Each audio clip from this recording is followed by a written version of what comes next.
Olha, a gente aprende na escola sobre a chegada de Pedro Álvares Cabral ao Brasil em 1500, né?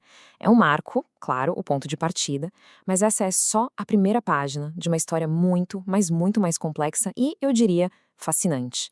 Porque logo depois daquele famoso descobrimento, a terra de Vera Cruz, como foi chamada, era um gigantesco ponto de interrogação no mapa da Europa. Um verdadeiro mistério. Então agora a gente vai mergulhar justamente nos anos cruciais que vieram depois para entender como um achado meio incerto, quase acidental, foi decifrado e se transformou de fato num novo mundo. Vamos tentar imaginar a cena. Lisboa, ano de 1501. Os navios que sobreviveram da frota de Cabral estão voltando para casa, e eles trazem histórias de uma terra que parecia o paraíso, com água sem fim e um povo que andava nu. A notícia, claro, foi eletrizante, mas ao mesmo tempo super confusa. O que era, afinal, aquela terra? Uma ilha gigante perdida no Atlântico, um arquipélago novo? Ou, quem sabe, a pontinha mais distante da Ásia, um novo caminho para as Índias? Para a coroa portuguesa, que estava totalmente focada em dominar o comércio com o Oriente, essa dúvida não era só uma curiosidade. Era um problemão estratégico e econômico que precisava de uma resposta. E rápido. Para a gente desenrolar essa história, vamos seguir 5 passos. Primeiro, vamos ver como eram as notícias que chegaram em Portugal, todas picadas e incompletas. Depois, a gente vai seguir a missão fundamental de Américo Vespúcio, que foi o cara encarregado de achar as respostas. Aí, vamos entender como ele confirmou que era mesmo um novo continente, qual foi a reação, surpreendentemente fria, da coroa a essa descoberta, e no final, o que aconteceu com o próprio Cabral, o descobridor oficial. Ok, vamos lá.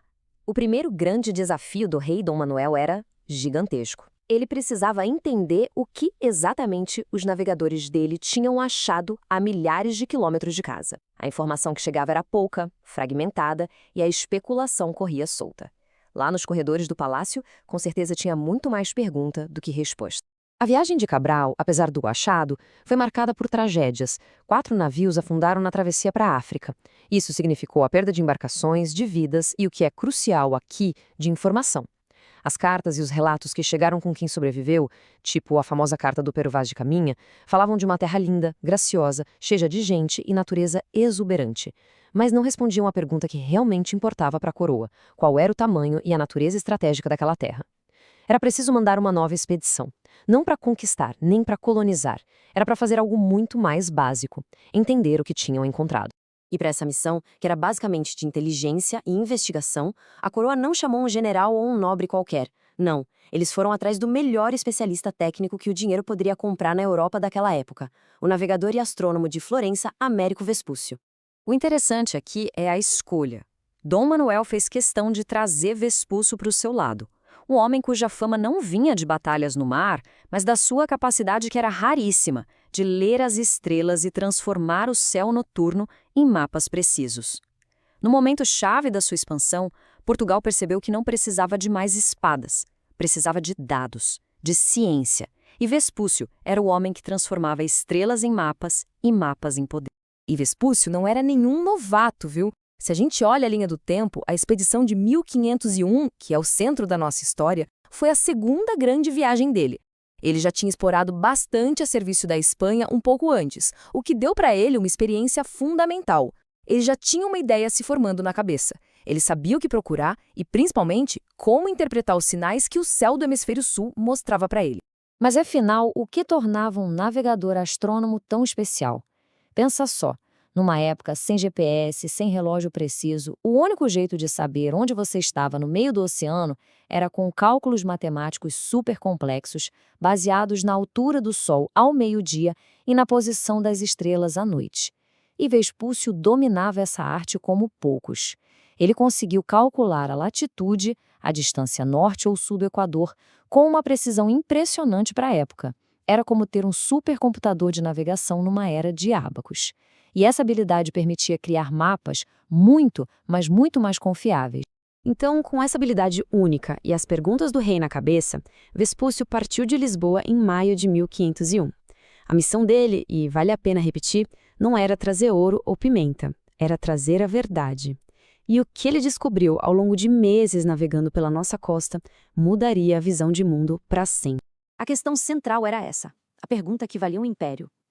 A terra de Vera Cruz era só mais uma ilha, talvez uma ilha bem grande, mas ainda assim uma ilha, como as que Colombo encontrou no Caribe, ou era algo muito, muito maior, numa escala completamente diferente, uma massa de terra continental que ninguém na Europa nem sonhava que existia. E aqui vem a grande virada da história.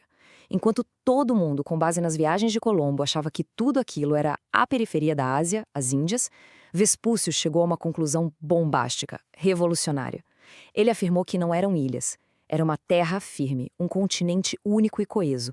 E mais, não era a Ásia, eram mundos novos, um novo mundo, um quarto continente que os europeus nem sabiam que existia, ao lado da Europa, da África e da Ásia. Mas como ele podia ter tanta certeza assim? Não foi um palpite, não. Foi ciência pura, baseada em observações cruciais. Primeiro, ele navegou por milhares de quilômetros ao longo da costa do nordeste do Brasil até o sul da Patagônia e percebeu que ela era contínua, não parava. Segundo, de noite, ele viu constelações no céu do sul que eram impossíveis de ver no hemisfério norte. Isso provava que ele estava muito, muito longe do mundo conhecido. E o ponto final, ele foi muito mais ao sul do que qualquer um antes, chegando perto da latitude de 50 graus. Isso provou que aquela massa de terra era simplesmente gigantesca, tinha que ser um continente. Pois é, um novo continente foi identificado. Uma notícia espetacular, uma revolução geográfica.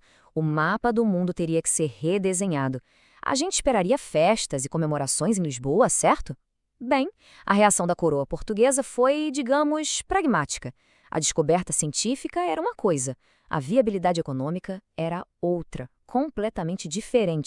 O ponto-chave aqui é entender o foco de Portugal, o grande projeto do reino, o que realmente enchia os cofres da coroa e movia a economia era a rota marítima para o Oriente. Os navios que voltavam da Índia vinham lotados de pimenta, cravo, canela. A pimenta sozinha valia mais do que o ouro, peso por peso. Esse era o verdadeiro tesouro. A nova terra na América, por maior que fosse, era, a princípio, uma distração. Interessante, mas ainda assim uma distração do negócio principal. O historiador Pedro Calmon, em cuja obra a gente se baseia aqui, resume perfeitamente a mentalidade da coroa com essa frase que é demolidora. Sem metais nem impostos índios, a terra não o atraía. Ou seja, se não tinha ouro e prata para minerar logo de cara, nem civilizações ricas para cobrar impostos, o interesse de Portugal era, na melhor das hipóteses, bem limitado. Essa tabela aqui resume a matemática da coroa de um jeito brutalmente claro. De um lado do balanço, as Índias, onde Portugal achou exatamente o que queria: especiarias que geravam uma riqueza absurda. Do outro lado, o Brasil, onde os primeiros relatos só falavam de pau-brasil, uma madeira valiosa para tingir tecidos e uns animais exóticos, como papagaios. Economicamente, não tinha nem comparação. O foco português ia continuar no Oriente. A América podia esperar. E essa decisão de priorizar a Índia em vez da América nos leva a uma das grandes ironias dessa história toda. Ela acabou selando um destino completamente diferente dos dois protagonistas que a gente viu até agora.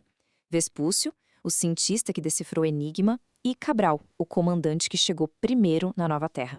O nome de Vespúcio, graças às suas cartas e mapas que rodaram a Europa inteira, ficou imortalizado do jeito mais grandioso possível.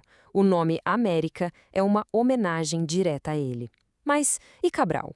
O homem que comandou a frota, que fez o primeiro contato oficial, que fincou a bandeira portuguesa e deu o primeiro nome à terra. O que a história reservou para ele, o herói da descoberta? A trajetória de Cabral depois de 1500 foi um lento e melancólico declínio. Ele se desentendeu feio com o rei Dom Manuel sobre o comando da próxima frota e acabou sendo deixado de lado em favor de Vasco da Gama. A partir daí, ele caiu em desgraça na corte. Se sentindo desprestigiado, ele se retirou para suas terras em Santarém e viveu o resto da vida como um nobre de província. Longe das grandes decisões, longe dos holofotes do poder. O herói do descobrimento foi, na prática, colocado de escanteio e esquecido por séculos. E isso tudo nos leva à pergunta final: o que é mais importante para a história? Vespúcio não descobriu o Brasil, mas foi o primeiro a entender que aquilo era um novo mundo, e o nome dele batizou o continente. Cabral fez a descoberta oficial, mas o legado dele foi ofuscado por briga política e prioridade econômica. Então, o que garante um lugar na memória? O ato de descobrir algo ou a capacidade de entender e comunicar o seu verdadeiro significado?